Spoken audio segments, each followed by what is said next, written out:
Hey, good evening, guys.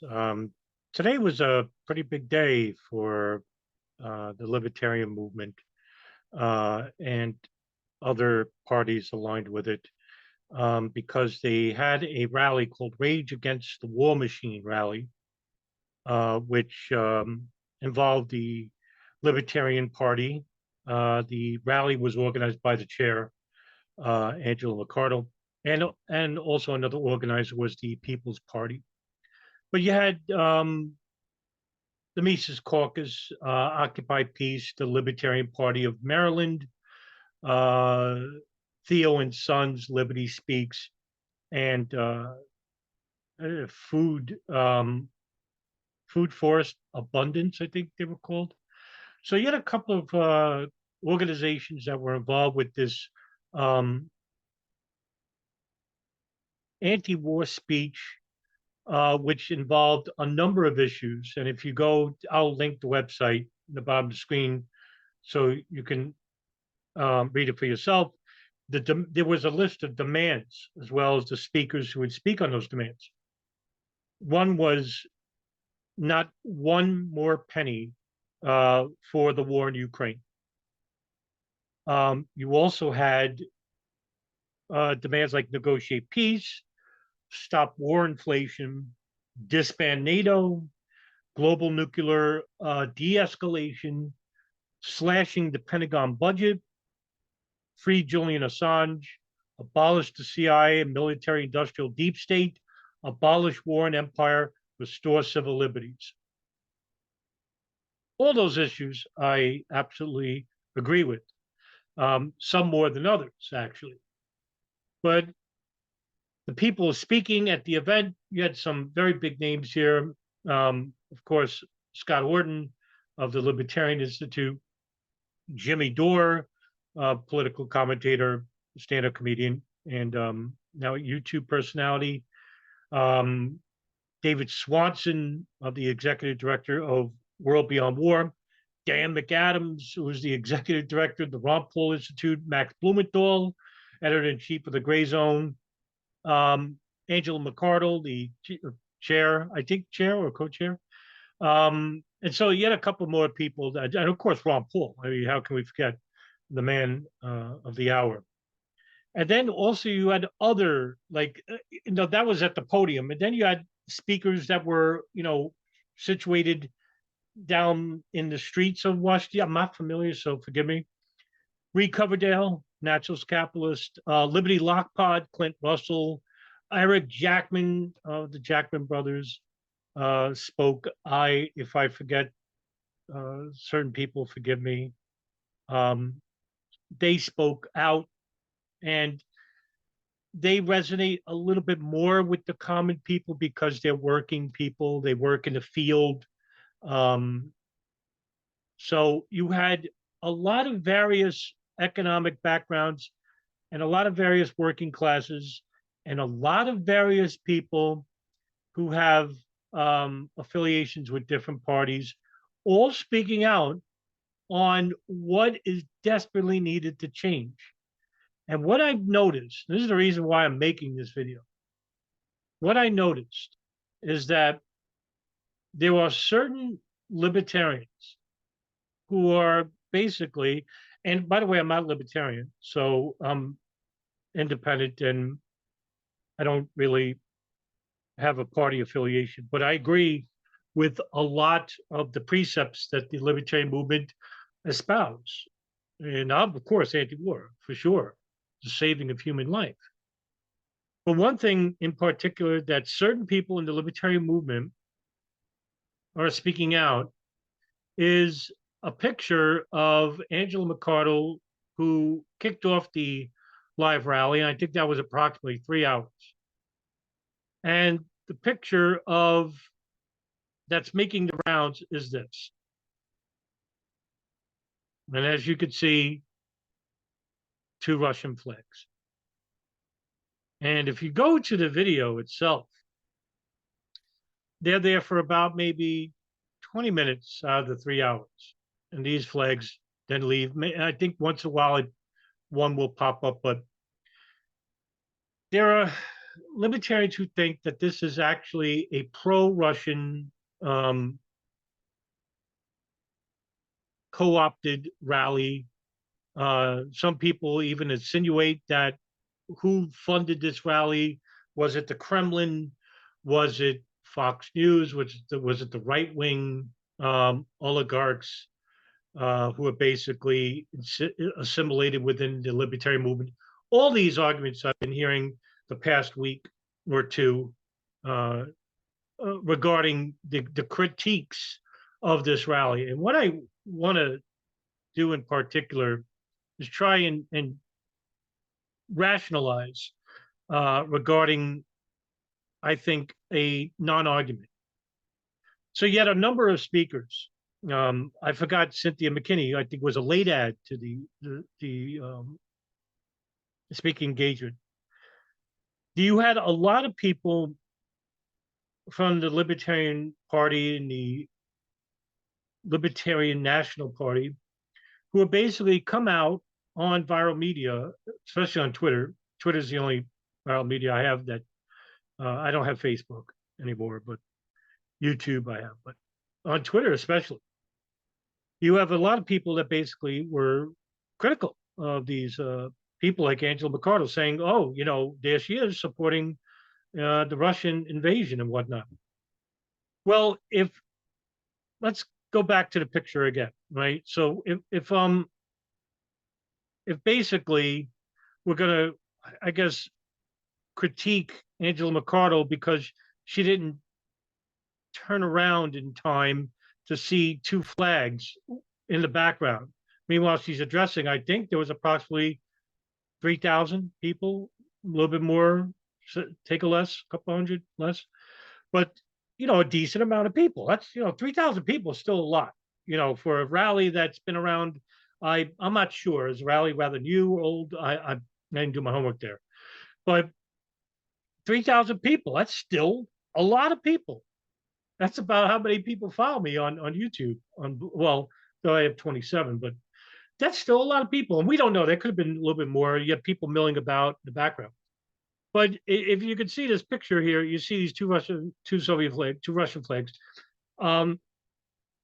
Nevertheless, Angela McCarthy, you know, for those who are critiquing her, they're not critiquing her for turning around, noticing these flags in the background, saying, hey, we don't support the Russian invasion of Ukraine either. Because the main point is that we are not supposed to be, the United States, supporting war. Now, if she's in Russia, maybe she wouldn't have the, you know, the freedoms to basically critique Putin, who was a murderer. But I think to those who are critiquing, you know, those libertarians, I don't want to be critical of you because I don't know you.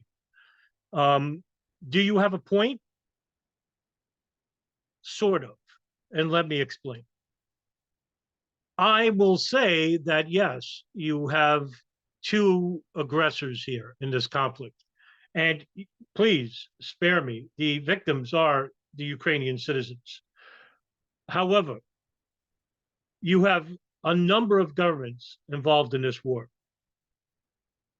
not just Russia.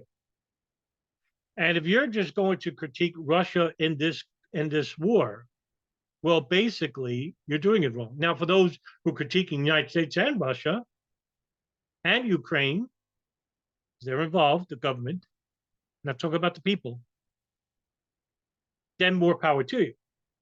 But a lot of you people are basically saying, well, Angela McArdle should have noticed this, turned around, or later on, you know, when somebody else was speaking earlier, I want to say it was Garland Nixon that spoke earlier and had a flag running around the background, but they didn't last long. I mean, it seemed like they were there just to show up in the beginning and wave their flag. They weren't there for the whole time. They were, you know, just these two flags for like the first 20 minutes. And then it seems that they either disappeared or there was one guy milling about background. Notice how they're right in the middle and center of where the camera is going to see behind the speaker. Now, there are pictures floating about showing, you know, a flag, you know, being waved. But the majority of the people weren't waving these flags. And I didn't see Angela McArdle basically leading off with the national anthem of Russia, which is actually in its term, in correct term, the state anthem of the Russian Federation. I didn't see the 3 hours. I didn't watch the whole thing, but I saw some of the speakers' edited videos. I didn't see anybody saying "Go Russia" or supportive of the Russian government. If there was, correct me if I'm wrong. But nevertheless, you had a number of libertarians actually being angry at this show of militant authoritarianism and aggression. But nobody out of those libertarians was basically critical of the monument that's in the background of those flags. The monument that is the ultimate aggressor of all wars, basically. And that's the United States. And then when, at last, when Ron Paul was speaking, you had a number of flags that were in the background like this. Here are your real aggressors. Right here. The ultimate aggressor for most wars around the world of the last 200 years. But no, you'll critique Angela McArdle because there were Russian flags. Why don't you critique Ron Paul? Because there are American flags behind him. I don't see not one person saying, oh, you see Ron Paul? He supports the militant aggressor of the United States. I think the comparison to critiquing Russia and not the United States is hypocritical at best. Now, like I said, for those libertarians who are basically critical of the United States and Russia, more power to you. But Ukraine is not a victim here. The population are. That's why the United States is involved. Do you really think the United States cares about Ukrainian citizens? Look at the citizens of the United States. Their civil liberties are slowly eroding away, which is what one of the basis of the rally is, to give back the civil liberties that we lost under, say, after the offense of September 11, 2001. It's been a slow erosion, so you don't notice it until it's too late to do anything about it. Now, you can rightfully criticize the rally, but I think it's a losing effort. Now, one other point I'd like to raise is that I noticed a couple of people in the Mises Caucus and Libertarian Party who are basically arguing with each other. But the point of the argument is to win the argument. And I would tell you that that's a fruitless cause.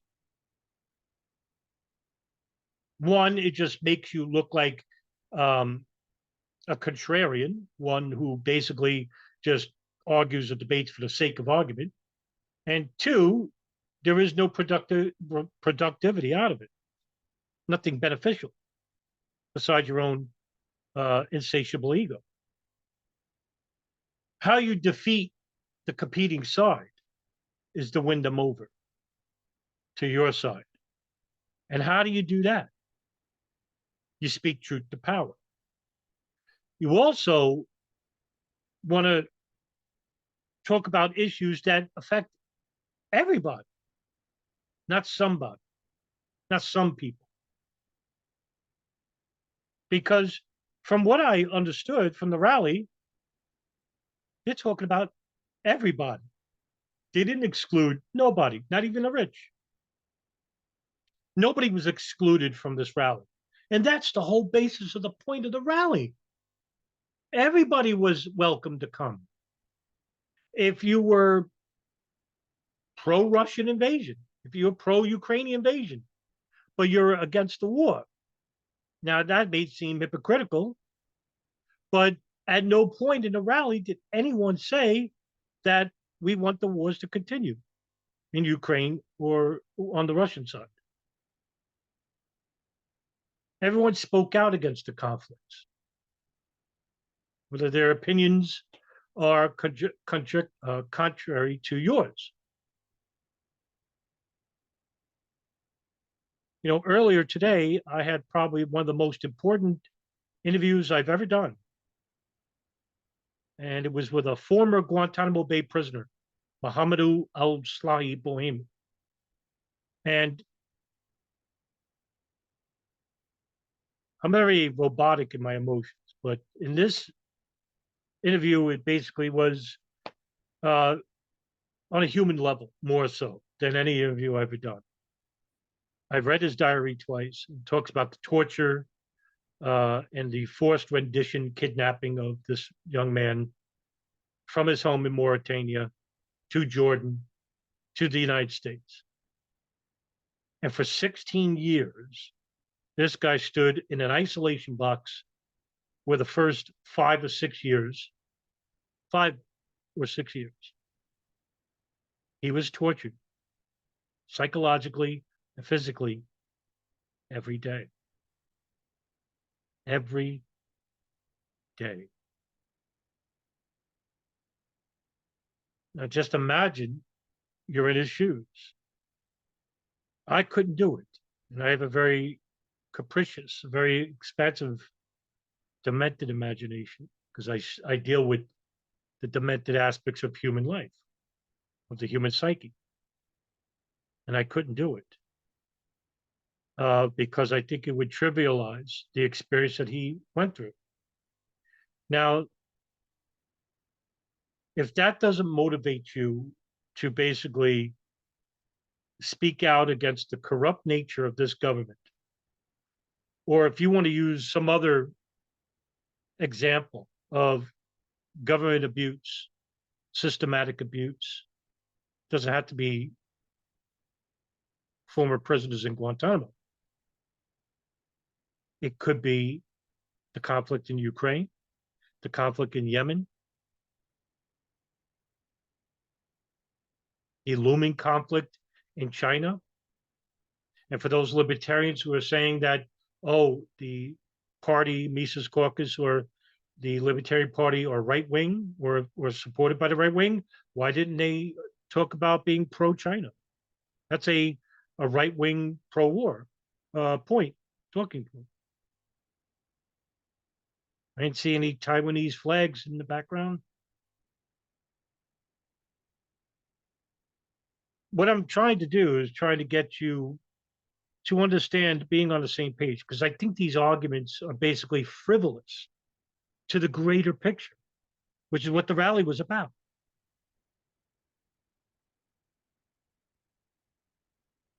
You're looking past the forest to see the trees. And I think what you need to do is baby steps. This is a good rally. You know, for those who are critical of the rally, why didn't you form your own? I mean, there was enough of you. And some of you were very high-ranking libertarian organizers that I noticed on Twitter. And I'm somebody who is very naive when it comes to the Libertarian Party. I don't know much about them besides from what I've learned from like people like Reed Coverdale and Eric Jackman and Liberty, Lockpod, Clint Russell, and others. But you know, I try to basically commiserate with other people that are seem like who are with the libertarian movement or aligned with them. People like Justin O'Donnell and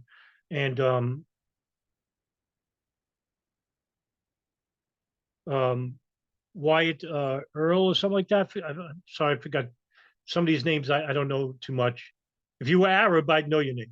So sorry, but yeah, but those are who are very critical of certain things with the libertarian movement. I learned a lot from them too. Well, what I'm trying to do is get everybody on the same page for the bigger picture. Anti-war. and the deregulation of, say, the CIA or the Federal Reserve. I'm all for that because these are evil agencies that are hurting, maiming, and killing people all around the world, not just here. And we need a change. Something needs to change. And if you're going to criticize Tulsi Gabbard, who was a speaker there too, or if you're going to criticize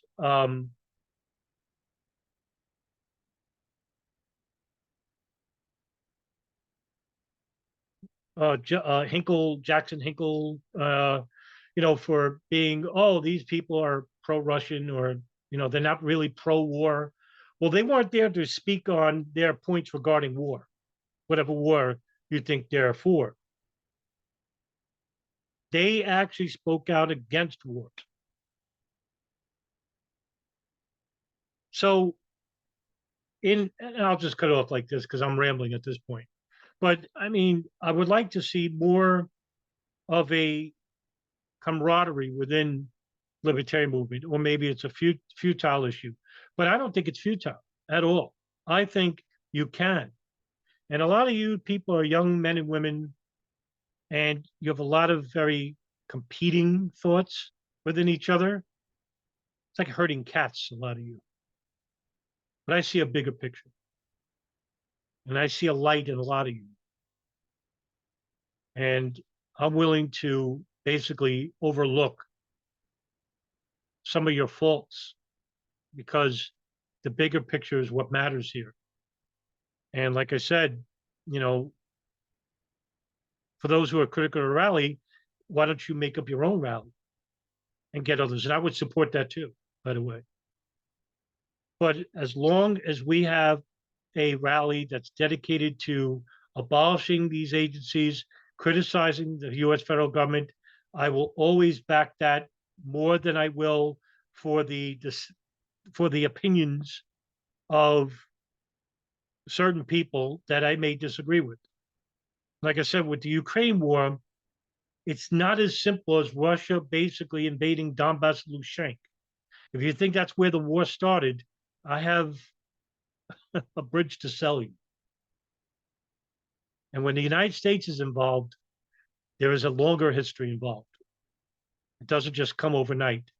The United States is an opportunistic entity more than they are a reactionary entity. They don't do things right off the cuff. There's a plan that's involved. And I'm not saying that Russia is basically innocent of war crimes. No, they are not. But you're looking at the glass half full. And I would submit to you that there are greater, bigger issues involved here. And that is trying to abolish the government by any means necessary. I'm in that respect, I'm like Malcolm X, because that's what I want, the abolishment of the entire federal government. That means the liquidation of the Republican and Democratic parties. And if you can't get behind that, then why are you a libertarian in the first place?